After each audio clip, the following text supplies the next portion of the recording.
تو ترمذی شریف کی روایت ہے تو عائشہ رضی اللہ تعالیٰ فرماتی ہیں کہ ایک رات میری باری تھی، میری باری میں رسول اللہ صلی اللہ علیہ وسلم میرے پاس آئے تو میری ذرا سی آنکھ لگ گئی تو رسول اللہ صلی اللہ علیہ وسلم میرے پاس سے اٹھے اور اٹھ کر چلے گئے۔ تو میں نے سوچا کہ حضور میری باری تھی آج، حضور کہاں چلے گئے؟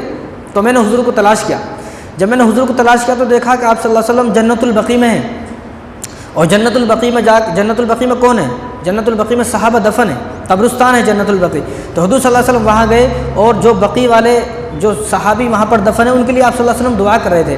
جب انہوں نے حضرت عائشہ نے حضور کو دیکھا تو بھاگ کر واپس آ گئے۔ اب حضور صلی اللہ علیہ وسلم بھی پیچھے آ رہے ہیں، اب یہ آگے چل رہی ہیں، حضور پیچھے چل رہے ہیں۔ اب یہ بھاگ کر آئی، حضور اگر آہستہ آئیں گے حضور دیکھ لیں گے، تو انہوں نے سوچا کہ حضور نے مجھے دیکھ لیا تو حضور یہ سوچیں گے کہ تم تو میرا پیچھا کر رہی ہے، لہٰذا تم میرا پیچھا کیوں کر رہی ہے؟ تو یہ بھاگ کر حضور صلی اللہ علیہ وسلم سے پہلے آ گئی، اور آتے آتے جب آدمی بھاگتا ہے تو اس کی سانسیں پھول جاتی ہیں۔ تو یہ آ کر حضرت عائشہ رضی اللہ تعالیٰ عنہا آ کے بستر پر لیٹ گئی تو ان کی سانسیں پھولی ہوئی تھی۔ حضور جب آئے تو دیکھا کہ سانسیں پھولی ہوئی ہے، تو حضور نے حضرت عائشہ سے پوچھا کہ تمہاری سانسیں کیوں پھولی ہوئی ہے؟ تو حضرت عائشہ نے نہیں بتایا، تو حضور نے فرمایا کہ تم مجھے بتا دی ہو تو ٹھیک ہے، ورنہ میرا اللہ مجھے بتا دے گا۔ اب ان کو تو معلوم تھا کہ جبرائیل علیہ الصلوۃ والسلام آتے ہیں، سارا راز کھل جائیں گے۔ تو انہوں نے فرمایا کہ رسول اللہ آپ ناراض نہ ہوں، لیکن میں نے آپ کا پیچھا کیا اس لیے کہیں ایسا نہ ہو کہ میری باری میں آپ دوسری بیوی کے پاس چلے گئے۔ تو حضور نے ارشاد فرمایا کیا تم سوچتی ہو عائشہ، کیا تم یہ سوچتی ہو کہ میں تم پر ظلم کروں گا؟ میں تم پر ظلم نہیں کروں گا، جو تمہاری باری ہے اس میں تمہارے پاس ہی رہوں گا۔ تو حضور نے ارشاد فرمایا تمہاری سانسیں کیوں پھولی ہوئی ہیں؟ کیا وجہ ہے تمہاری سانسیں پھولی ہوئی ہیں؟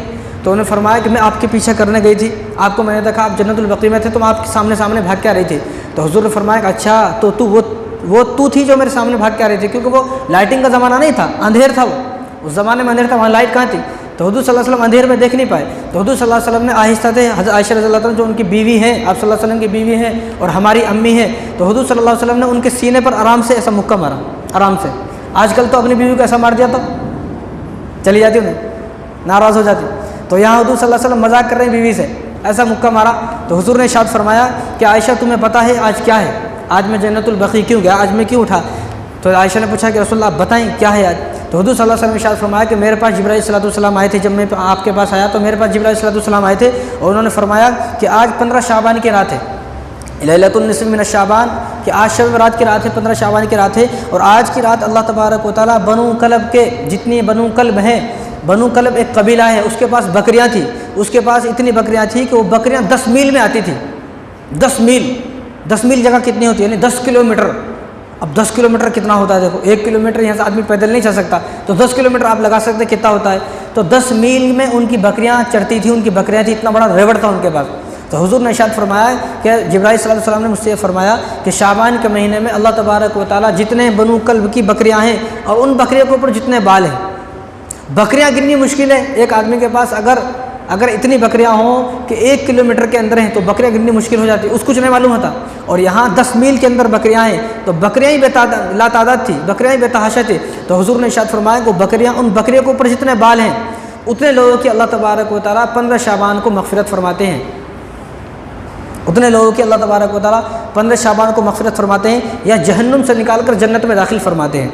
تو میں آج دعا کرنے گیا تھا اور حضور نے آگے ارشاد فرمایا کہ آج کی رات فیصلوں کی رات ہے، کہ آج کی رات اللہ تبارک و تعالیٰ ہر مسلمان کے بارے میں فیصلہ فرما دیں گے کہ کتنے لوگ اب پیدا ہوں گے اگلی سال تک، کس کو مرنا ہے۔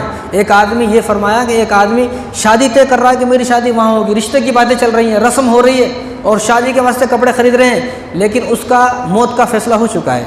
ایک آدمی خود اپنے واسطے کپڑے خرید رہا ہے لیکن مارکیٹ میں اس کا کفن آ چکا ہے۔ ایک آدمی اپنے نہانے کے واسطے صابن خرید رہا ہے لیکن جس صابن سے اس کو مرنے کے بعد اس کو نہلایا جائے گا وہ صابن بھی مارکیٹ میں آ چکا ہے، یعنی فیصلہ ہوتا ہے۔ تو اتنے لوگوں کی اللہ تبارک و تعالیٰ مغفرت فرما رہے ہیں، تو جس رات میں جس مہینے میں اللہ تبارک و تعالیٰ اتنے لوگوں کی مغفرت فرما رہے ہیں تو ہمیں چاہیے کہ اس رات میں اللہ تبارک و تعالیٰ کی کھل کر عبادت کریں، خوب عبادت کریں۔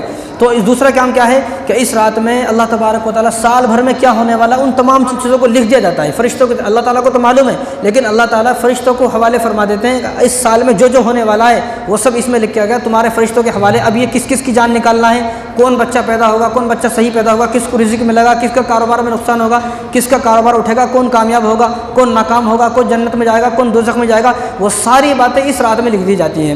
تو ہم کیا کریں، ہم شب برات کی رات 15 شعبان کی رات دعا کریں اللہ تبارک و تعالیٰ سے، اللہ کہ جس وقت فیصلے لکھے جا رہے ہو میرے بارے میں اچھا فیصلہ لکھو، ایسا فیصلہ ہو میرے بارے میں کہ جو مرنے کے بعد میں برداشت کر سکوں، جیتے ہوئے جو فیصلہ میں برداشت کر سکوں، جو میرے حق میں بہتر ہو، جو میرے حق میں اچھا ہو، میری اولاد کے حق میں، بیوی کے حق میں، رشتہ داروں کے حق میں، پڑوسی کے حق میں، جو میرے بستی، محلے، گاؤں، شہر، جس شہر میں رہتا ہوں، جس علاقے میں رہتا ہوں، اس علاقے میں جو ہمارے لیے بہتر فیصلہ ہو، اللہ 15 شعبان کی رات وہ فیصلہ ہمارے بارے میں لکھ دے۔ ایسا دعا کریں گے تو اللہ تبارک و تعالیٰ دعا کو قبول فرمائیں گے۔ جب ایک آدمی دعا ہی نہیں کرے گا تو کیسے اس کی دعا قبول ہوگی؟